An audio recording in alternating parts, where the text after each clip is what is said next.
Welcome back to Hardball and the Politics Fix. Tonight we're joined by Christopher Hitchens of Vanity Fair and Peter Beinart of Time Magazine, whose cover story, The New Deal, is out this week. Thank you, Peter, and thank you, Christopher. What do you make of Hillary Clinton as Secretary of State? Mr. Hitchens. Look, this is the woman who played the race card on Barack Obama. This is the woman who, if you were for change that you can believe in, or whichever change it was, you were voting against. This is the woman whose foreign policy experience consists of making a fool of herself and fabricating a story about Bosnia.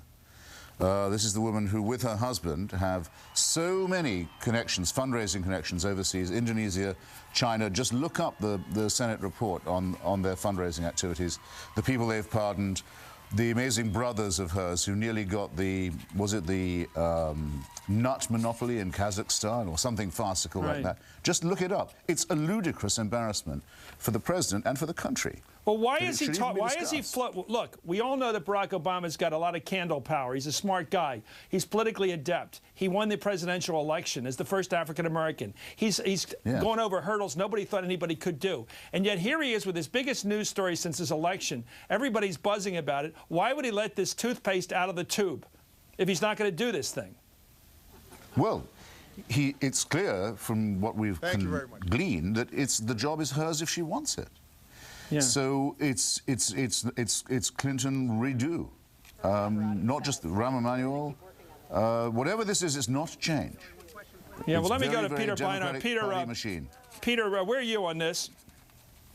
I just totally disagree. I mean, I think she'd be very good. Bill Clinton's foreign policy was very good, particularly in the second term. I think its second term of foreign policy was about some of the best 4 years of foreign policy America has had in a very long time. Well, that's okay, but this is subordinate position she's accepting. Do you think she would fit in a subordinate position? In other words, advocating Barack Obama's foreign policy. Not hers. It would be in her interest for the Obama administration and her Secretary of Stateship to succeed. And she has a history of when she's an incredibly hardworking, very tough, very smart person. She made a success of the senatorship from New York. I think she'd make a success of it, yeah. Well, I probably disagree with Hitchens on this, but I am very suspicious when John Kyle, a major supporter of the war in Iraq, a complete hawk, a neocon in many ways, complete hawk, supports her for this. Henry Kissinger's come out of the woodwork. He supports her for this. Why do these establishment as conservatives want her? What are they up to? Why do they want her? I don't know what they want. Don't compare Kissinger to Kyle. I mean, Kissinger is a critic of the war and a so-called realist and someone who likes leaving. Well, why do they both want her? They're both Republicans. Why do they want her? Because she's a status quo type and they know they can, so to speak, trust her. She's a member of their club. Just a comment on what Peter said a moment ago. If you remember, and I'll drag you back to this Bosnia farce that she inflicted on us during the campaign. Actually, when there was pressure on the Clinton administration, Les Aspin was Secretary of Defense, you remember, to do something about Sarajevo, to stop the killing, to prevent the ethnic cleansing, Hillary Clinton moved in hard on her husband and said, don't you do a thing about Bosnia, it'll spoil my wonderful health care plan, which should be front and center. You remember how beautifully that worked out, too? I'm not sure. I think that's an entirely accurate accounting of her role in the Bosnia. And the reality is that Clinton, albeit very late, the Clinton administration acted very well in Bosnia in 1995. Over her objections? I'm not sure it was over her objections. Yes, I think, in fact, you can't have it both ways. You can't accuse her of being too hawkish and also attack her for being the dove on Bosnia. Okay, Peter, let's talk drama here. No Obama drama, that's his nickname, because he doesn't like sideshows. He doesn't even like interesting staff people or colorful staff people like James Carville and people like Stephanopoulos. They never would make it on his team. He likes quiet, gray-suited people like Axelrod and Plouffe. You don't even know what Plouffe looks like. He doesn't like personality around him. Why would he bring the two biggest personalities in our lifetime into his cabinet, into his world, where anything Bill Clinton does, it's interesting to him? Why does he want Bill Clinton to explain? Rahm Emanuel is quite a character, and that was his first choice. He's not a quiet, retiring guy. I think Obama likes talent. I think he likes really smart people. Why does he want drama? Ambitious. Why does he want drama? I think he thinks that it's better to have the Clintons inside his administration than out, and I think that he thinks that she will do a very good job and that her interests and his interests basically align. As you know, there's a verb missing from what Peter just said.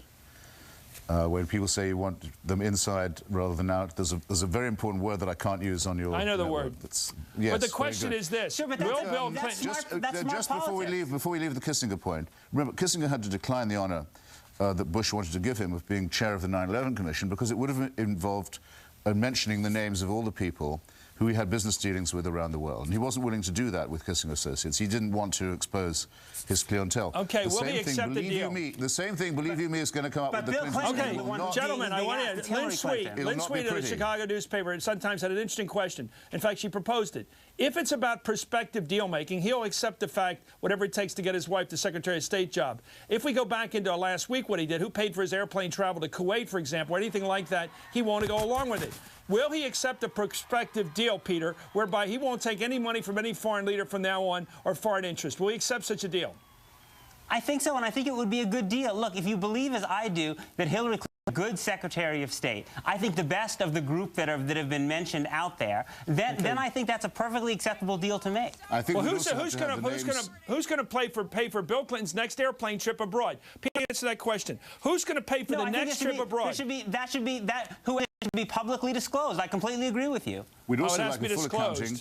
And that's We'd good also enough. like a full accounting from all the Chinese and Indonesian witnesses who were fugitives from justice rather than testify in the last Clinton fundraising hearings. Well, Mark Rich we need to know what happens to that money now. I really don't think most people besides Chris, with all due respect, are really interested in rehashing all of the scandals of the 1990s. No, it's a question whether they're all coming back, sir. That's the question. Rehashing or reliving is a bigger question. Do you want to relive them all? Yeah, and who owes who for what? We now need to know.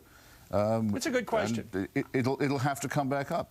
I don't really think we need to know. I think we need to have full disclosure about what Bill Clinton does in the future, and I think we have to have a debate about whether we think Hillary Clinton would be a good Secretary of State. I'm going to come back on that point because I think you can make the case that if Bill Clinton's willing to really play ball with this, it might be the smart Lincoln-esque move. We'll be back with Christopher Hitchens and Peter Beinart.